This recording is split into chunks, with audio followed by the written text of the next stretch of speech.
아버지는 의식불명 상태입니다. 아마 깨어나시기 힘들 것 같네요. 영감님은 괜찮은 거야? 그게 중요해요? 지금 본인 코가 석잔데. 아줌마 선택하세요. 안녕하세요.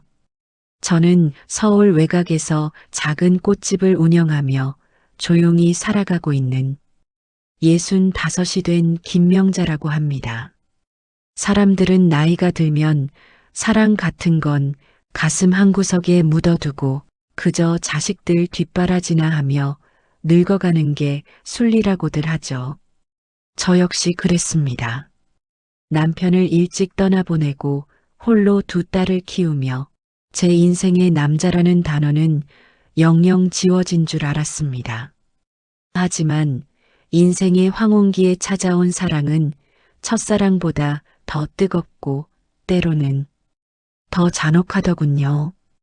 오늘 제가 들려드릴 이야기는 제 노년의 사랑을 돈을 노린 사기극 취급하며 저를 꽃뱀으로 몰아갔던 그 사람의 자식들에 대한 이야기입니다. 그리고 그들이 끝내 알지 못했던 제 진짜 정체에 대한 이야기이기도 합니다. 지금부터 피보다 진한 돈 냄새를 쫓다 천륜을 저버린 그들과의 전쟁 같았던 지난 1년을 고백하려 합니다. 3인칭 관찰자 시점으로 들려드리겠습니다. 이야기 들려드리기 전에 구독, 좋아요 부탁드려요. 영상 열심히 만들겠습니다.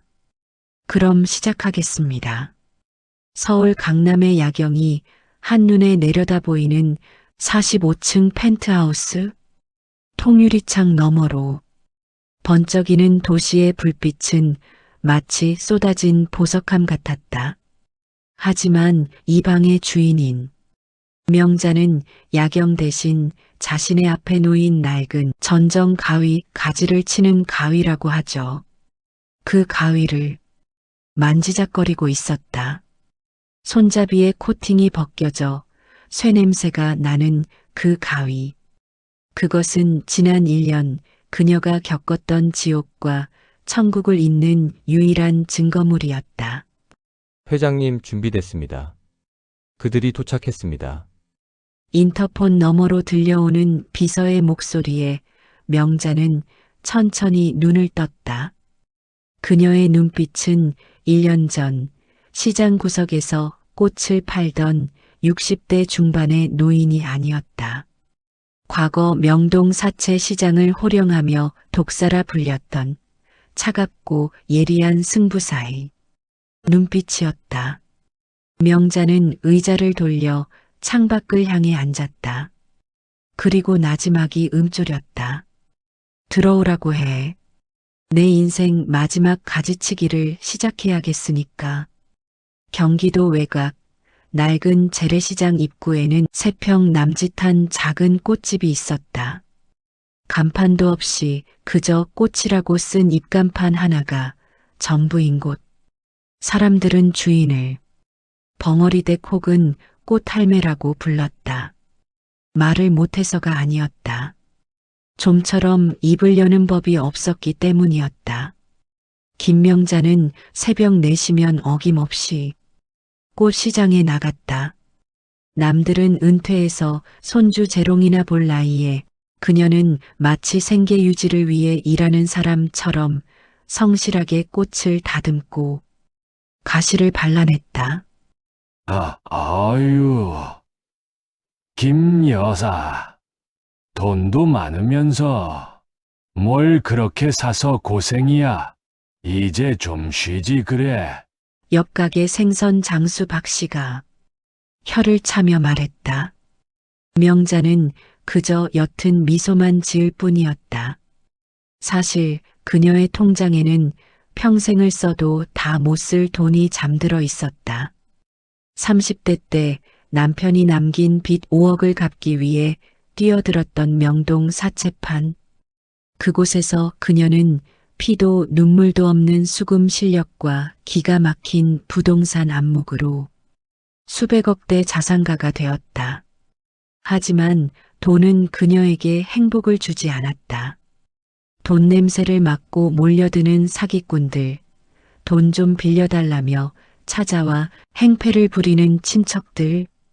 환멸을 느낀 그녀는 60이 넘어서 모든 자산을 전문 신탁에 맡기고 신분을 숨긴 채 이 시골 시장으로 숨어들었다. 꽃을 만질 때만이 유일하게 숨이 쉬어졌다. 그날은 유난히 비가 많이 오는 4월의 어느 날이었다. 구청에서 주관하는 공원 조경 봉사활동에 나갔던 명자는 젖은 흙 위에서 미끄러질 뻔했다. 무거운 퇴비 포대를 안고 휘청거리는 순간 누군가 거칠지만 단단한 손으로 그녀의 팔을 잡아챘다. 이런 날은 뼈사가요. 내가 들게요. 68세인 박진수라는 분으로 낡은 등산 모자에 흙 묻은 작업복을 입은 남자였다. 그는 자신을 은퇴하고 소일거리 삼아 나온 정원사라고 소개했다. 꽃을 좋아하시나 봐요. 손끝에 물이 잔뜩 들었네. 그가 건넨 믹스커피 한 잔은 따뜻했다. 명자는 오랜만에 사람의 온기를 느꼈다. 박진수 역시 외로운 사람이었다. 아내와 사별한 지 5년, 자식들은 다 출가하고 넓은 집에 홀로 남겨진 노인. 그는 매일 공원에 나와 나무와 대화하는 게 일과라고 했다. 그들의 연애는 20대의 불장난처럼 뜨겁지는 않았다. 하지만 뚝배기처럼 은근하고 깊었다. 명자가 감기에 걸린 날이면 박진수는 새벽같이 시장에 들러 배와 도라지를 달인 물을 꽃집 문 앞에 두고 갔다. 박진수가 허리를 삐끗한 날이면 명자는 가게 문을 일찍 닫고 그가 좋아하는 호박전을 부쳐 공원 벤치에서 그를 기다렸다. 가끔은 김밥 2줄 싸서 뒷산에 오르고 비 오는 날엔 파전에 막걸리 한 잔 기울이는 게 전부였다. 명자 씨, 나랑 남은 생 같이 걸어가 주면 안 되겠소? 네, 가진 건 쥐뿔도 없지만 명자 씨 손에 흙 안 묻히게 할 자신은 있소. 1주년이 되던 날 박진수는 떨리는 손으로 투박한 은반지를 내밀었다. 명자는 눈물을 흘리며 고개를 끄덕였다. 재산이 무슨 소용인가. 내 어깨를 주물러 줄 사람이 생겼는데 그때까지만 해도 명자는 몰랐다. 이 소박한 행복 뒤에 탐욕이라는 이름의 거대한 쓰나미가 몰려오고 있다는 것을. 박진수는 사실 평범한 정원사가 아니었다. 수도권 일대의 알짜배기 땅과 상가 건물을 소유한 중견건설업체 진성건설의 창업주였다. 그는 명자에게 부담을 주기 싫어서 그리고 자신의 재산이 아닌 사람 자체를 봐주길 원해 신분을 숨겼던 것이다. 하지만 자식들은 달랐다. 42살 장남 박민석, 강남에서 잘나가는 성형외과 원장이었지만 실상은 도박빚과 병원 확장 비용으로 허덕이는 빚쟁이였다. 38살 장녀 박지수, 갤러리 관장이라는 타이틀을 달고 있지만 허영심에 찌들어 사치와 향락으로 아버지의 돈을 갉아먹는 기생충 같은 존재였다. 그들에게 아버지의 재혼은 축복이 아니라 재앙이었다. 새어머니가 들어오면 상속분이 줄어들 것이고 만약 아버지가 먼저 돌아가시면 그 여자가 재산의 절반을 가져갈 수도 있다는 계산이 그들의 머릿속을 지배했다. 오빠 들었어? 아빠가 만나는 그 여자 시장에서 꽃 파는 할망구래. 완전 거지나 다름없다던데. 박지수가 명품 가방을 신경질적으로 던지며 소리쳤다. 거지? 차라리 잘 됐네. 돈 몇 푼 쥐어주고 떨어뜨리면 되잖아. 안 그래도 병원 대출만기 다가오는데 아버지 재산 묶이면 나 진짜 죽어. 박민석은 차가운 눈빛으로 담배를 비벼 껐다. 이번 주말에 상견례 잡으라고 해. 가서 주제 파악을 확실히 시켜줘야지. 감히 누구 돈을 넘봐? 약속 장소는 청담동의 최고급 한정식집 송원. 명자는 30년 된 단정한 원피스를 꺼내 입었다. 비싸진 않지만 깔끔한 옷이었다. 박진수는 긴장한 명자의 손을 꼭 잡아주었다. 걱정 말아요. 우리 애들 겉만 번지르르 하지 속은 여려요.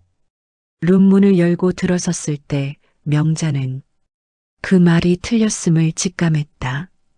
박민석과 박지수 그리고 며느리 이수진까지 그들은 자리에서 일어나지도 않았다. 며느리 이수진은 명자의 낡은 구두를 보며 콧방귀를 뀌었다. 아버지 오셨어요? 아, 이분이 도와주시는 분? 박지수의 첫마디였다. 새어머니가 아니라 가사 도우미 취급을 한 것이다. 인사드려라. 너희랑 한 식구가 될 뿐이다. 박진수의 호통에도 아들 박민석은 비릿한 미소를 지으며 서류 봉투 하나를 테이블 위에 던졌다. 아버지 서로는 생략하죠. 아줌마 이거 보세요. 봉투 안에는 혼전 계약서와 상속 포기 각서가 들어 있었다. 내용은 간단합니다. 아버지와 혼인신고는 안 한다. 사실혼 관계라도 재산 분할 청구권은 포기한다. 아버지가 돌아가시면 즉시 집을 비우고 나간다. 위로금으로 5천만 원 지급한다. 끝. 명자의 손이 부들부들 떨렸다. 돈이 문제가 아니었다. 인간에 대한 기본 예의가 짓밟힌 기분이었다. 말씀이 너무하시네요. 저는 영감님 돈 보고 만나는 거 아닙니다. 아이고, 레퍼토리가 어쩜 그리 똑같으세요? 드라마 너무 많이 보셨네. 박지수가 끼어들었다. 아줌마, 솔직해집시다. 꽃집에서 한 달에 얼마나 벌어요? 100만 원? 200만 원? 우리 아버지가 300억 자산가인 거 알고 꼬리치신 거잖아요. 아니면 노망난 노인네 수발 들면서 콩고물이라도 떨어지길 바란 건가? 지수 너 인연. 말을 함부로 해. 박진수가 벌떡 일어나 딸의 뺨을 치려 했지만 사위가 그의 팔을 막아섰다. 장인어른 진정하세요. 저희는 장인어른 보호하려고 이러는 겁니다. 박민석은 한술 더 떴다. 아줌마 우리 어머니 돌아가신 지 3년밖에 안 됐어요. 어머니 자리 차지하고 싶으면 수준이라도 맞든가. 시장 바닥에서 구르던 분이 우리 집안 족보에 들어온다. 쪽팔려서 어디 가서 말도 못해요. 명자는 자리에서 일어났다. 더 이상 참을 수 없었다. 잘 알겠습니다.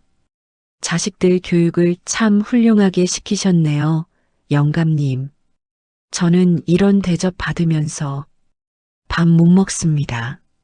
명자가 나가려 하자 박지수가 물잔을 들어 명자의 등 뒤에 뿌렸다. 어딜 도망가? 내 말 아직 안 끝났어. 5천만 원이 적어서 그래? 1억 줘? 1억 줄 테니까 떨어지라고. 차가운 물이 명자의 등을 적셨다. 하지만 그녀의 가슴 속에서는 그보다 더 뜨거운 불길이 타오르고 있었다. 그래, 너희들이 사람을 돈으로만 본다 이거지? 그 돈의 무서움을 내가 가르쳐 주마. 상견례 사건 이후 박진수는 식음을 전폐하고 명자의 집 앞에서 석고대죄를 했다. 자식들과 연을 끊겠다며 우는 그를 보며 명자는 마음이 약해졌다. 결국 두 사람은 자식들 몰래 경기도 양평의 별장에서 살림을 합쳤다. 그곳에서의 3개월은 폭풍 전야처럼 고요하고 행복했다. 박진수는 텃밭을 가꾸고 명자는 꽃을 심었다. 박진수는 변호사를 불러 유언장을 다시 썼다. 내 전 재산의 80%는 사회에 환원한다.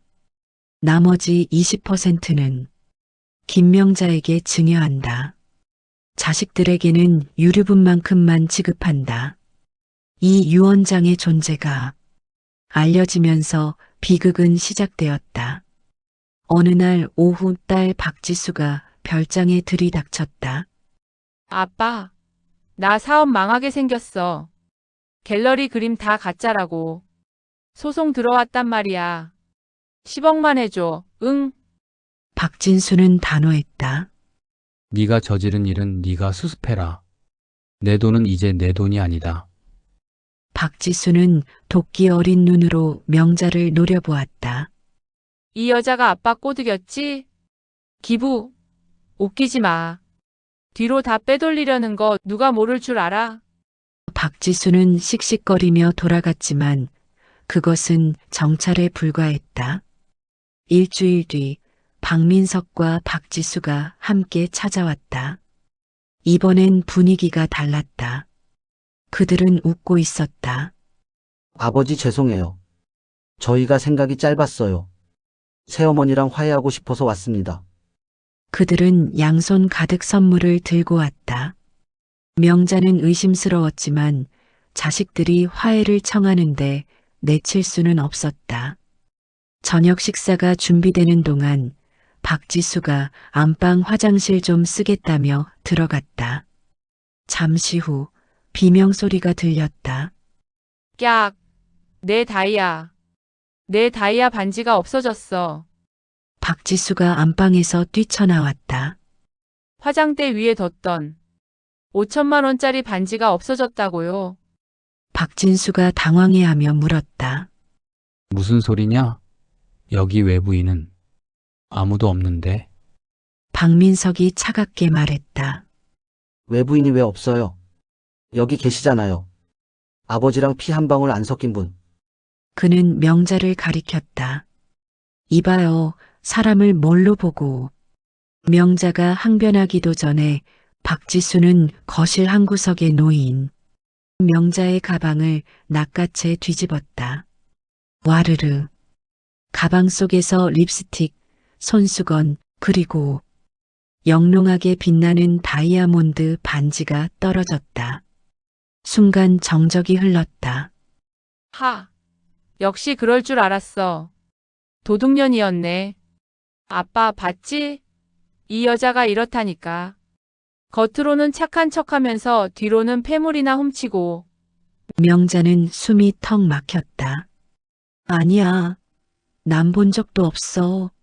내가 넣었잖아. 증거 있어? 아줌마 가방에서 나왔는데 무슨 변명이야.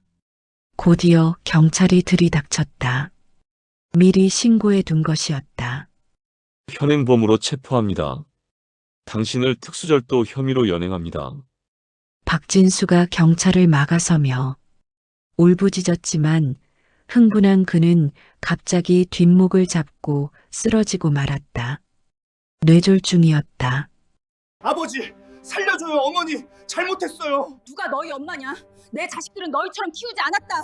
감옥에 가서 뼈저리게 느껴봐라. 박진수는 구급차에 실려가고 명자는 경찰서 유치장에 갇혔다. 형사들은 명자의 말을 들어주지 않았다. 아줌마 전과 없다고 발뺌하지 마요. 피해자가 합의 안 해주면 이거 징역 2년은 살아요. 그냥 인정하고 선처 비는 게 나을 텐데. 억울함에 가슴을 치며 밤을 지새운 다음 날 박민석이 면회실로 찾아왔다. 그는 승리자의 미소를 짓고 있었다. 아버지는 의식불명 상태입니다. 아마 깨어나시기 힘들 것 같네요. 영감님은 괜찮은 거야? 명자가 울며 물었다. 그게 중요해요. 지금 본인 코가 썩 자인데 아줌마 선택하세요. 박민석은 서류 한 장을 유리창 너머로 보여주었다. 절도죄 인정하고 감옥 가시든가 아니면 이 합의서 쓰고 조용히 사라지시든가. 합의서 내용은 끔찍했다. 김명자는 박진수와의 모든 관계를 부정한다. 향후 박진수 및 그 가족에게 접근 금지, 위자료 및 재산 분할 청구, 영구 포기.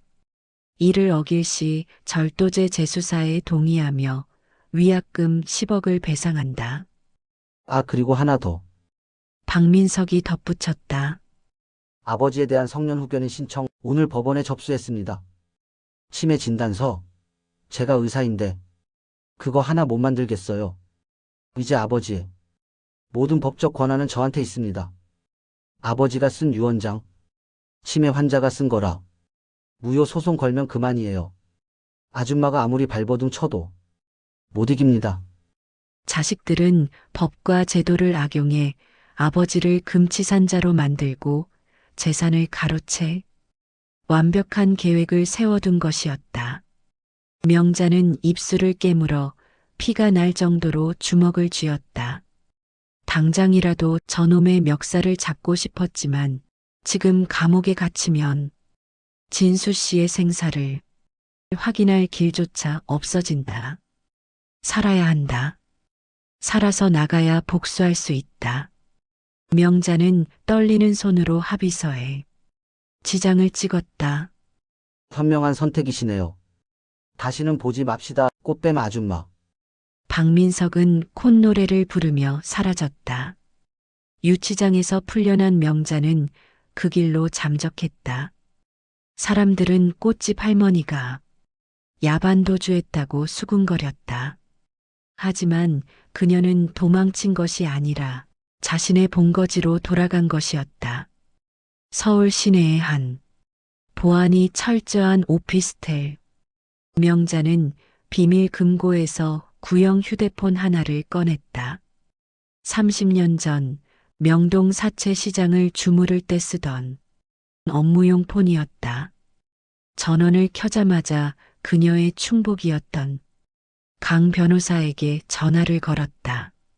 강 변호사, 나야. 긴 휴가가 끝났네.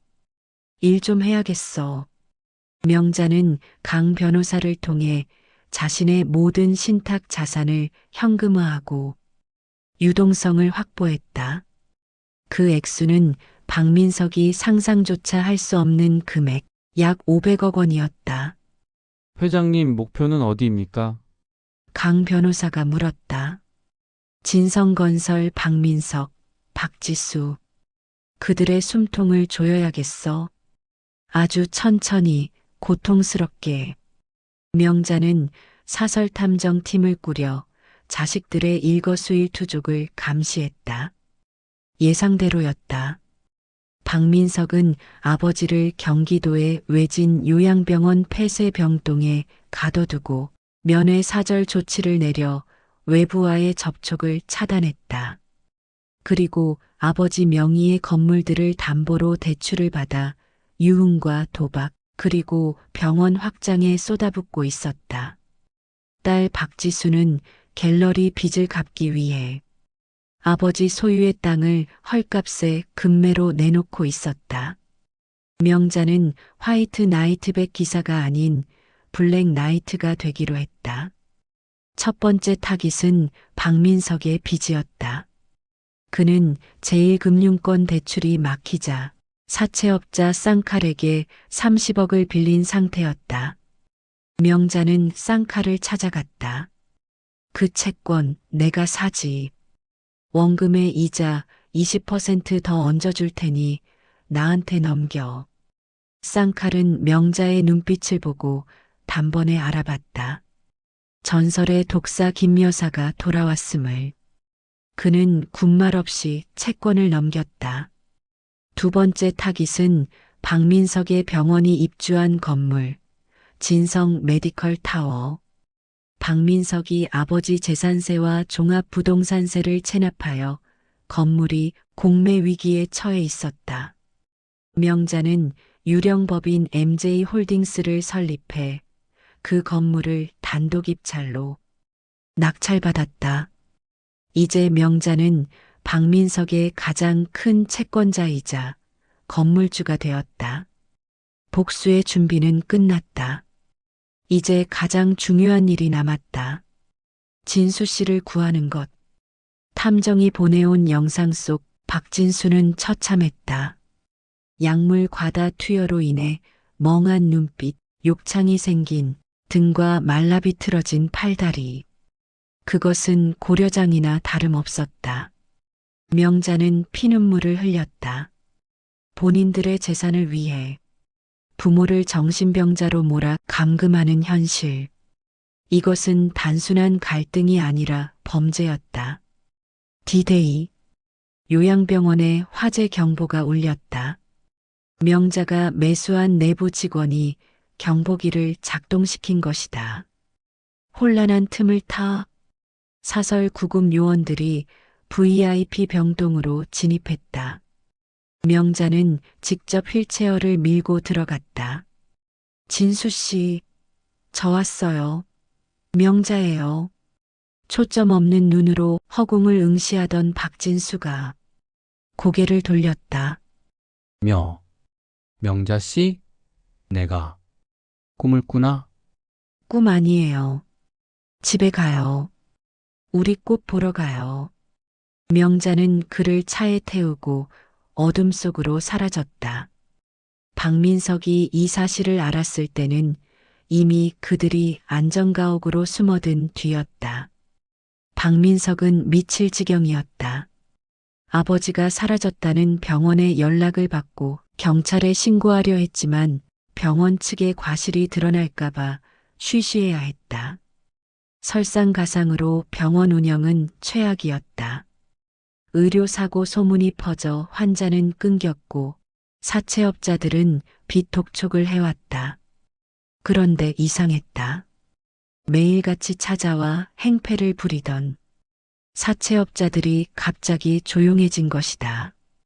대신 법원에서 등기 우편이 날아왔다. 대여금 반환 청구 소송 및 부동산 점유 이전 금지 가처분. 그리고 병원 건물 관리실에서 연락이 왔다. 원장님, 새 건물주가 오셨습니다. 임대차 계약 문제로 면담을 원하십니다. 새 건물주. 아버지가 건물을 팔았나? 그럴 리가 없는데. 박민석은 불안한 마음을 안고 건물주가 있다는 펜트하우스로 향했다. 엘리베이터가 올라가는 동안 그의 심장은 터질 듯이 뛰었다. 박민석이 펜트하우스 문을 열었을 때 그곳엔 낯선 여인이 등을 돌린 채 앉아 있었다. 누구십니까? 우리 아버지 건물 어떻게 된 겁니까? 의자가 천천히 돌아갔다. 그곳엔 최고급 실크 정장을 입고 다리를 꼬고 앉은 김명자가 있었다. 그녀의 옆에는 1년 전 그가 던졌던 각서가 액자에 끼워져 놓여 있었다. 어떻게? 아줌마가 왜 여기? 박민석은 뒷걸음질 쳤다. 어서 와요, 세입자 양반. 아니, 채무자라고 불러야 하나? 명자의 목소리는 서리발처럼 차가웠다. 이게 무슨 짓이야? 당신이 뭔데 내 건물을? 네 건물? 착각하지 마. 이 건물은 이제 내 거야. 네가 세금 안 내서 공매로 나온 거 내가 샀거든. 그리고 네가 쓴 사채 30억? 그 채권도 내가 갖고 있어. 즉, 네 목숨줄은 지금 내 손안에 있다는 뜻이지. 말도 안 돼. 꽃집 하던 주제에 돈이 어디 있어서. 내가 말했지? 사람은 겉만 보고 판단하는 게 아니라고. 나 명동 김명자야. 네 아버지가 300억 자산가라면 난 그 2배는 가지고 있어. 너희가 그토록 원하던 돈, 그 돈으로 너희를 밟아주려고 내가 지갑 좀 열었다. 그때 집무실 안쪽 문이 열리고 휠체어가 들어왔다. 건강을 많이 회복한 박진수였다. 아버지? 박진수는 아들을 노려보았다. 그 눈빛에는 더 이상 자식을 향한 사랑이 없었다. 민석아, 네가 나를 정신병원에 쳐넣고 휘낙낙할 때 이 사람은 전 재산을 털어 나를 구했다. 너는 내 아들이 아니다. 짐승만도 못한 놈. 그제야 박민석은 사태를 파악했다. 그는 바닥에 무릎을 꿇고 기어와 명자의 구두를 붙잡았다. 어머님, 아니 회장님, 제가 죽을 죄를 지었습니다. 한 번만 살려주십시오. 병원만은 안 됩니다. 저 망하면 길거리에 나앉습니다. 뒤이어 연락을 받고 달려온 딸 박지수도 들어왔다. 그녀 역시 갤러리 사기 사건으로 수배 중이었고 믿을 곳은 아버지뿐이었다. 하지만 아버지는 고개를 돌렸다. 명자는 박민석이 잡은 다리를 빼내며 발끝으로 그의 손을 툭 쳤다. 너희가 1년 전 나한테 그랬지? 주제 파악 좀 하라고. 돈 없는 노인네라고. 무시하고 도둑 누명 씌우고 감옥 보낸다고 협박했지? 명자는 책상 위에 인터폰을 눌렀다. 들어오세요. 문이 열리고 제복 입은 경찰들과 검찰 수사관들이 들이닥쳤다. 박민석 씨, 특수존속감금, 사문서 위조, 의료법 위반 및 특정경제범죄, 가중처벌 등에 관한 법률 위반 사기 혐의로 체포합니다. 박지수 씨, 당신도 절도 무고죄 및 미술품 사기 혐의로 긴급 체포합니다. 수갑이 채워지는 순간 남매는 비명을 질렀다. 아빠, 살려줘. 엄마, 잘못했어요. 명자는 그들을 싸늘하게 내려다보며 마지막 한마디를 던졌다. 누가 너희 엄마냐? 내 자식들은 너희처럼 키우지 않았다. 감옥에 가서 뼈저리게 느껴봐라. 돈보다 무서운 게 사람의 원한이라는 것을. 끌려가는 그들의 뒷모습을 보며 박진수는 소리 없이 눈물을 흘렸다. 명자는 조용히 그의 어깨를 감싸 안았다. 1년 후, 명자는 진성 메디컬 타워를 리모델링하여 실버 복합 문화센터로 재개관했다. 갈 곳 없는 노인들을 위한 쉼터이자 재취업을 돕는 교육 장소였다. 박민석의 병원이 있던 자리는 무료 급식소가 되었다. 박민석은 징역 5년을 선고받고 복역 중이며 박지수 역시 징역 2년을 살고 있다.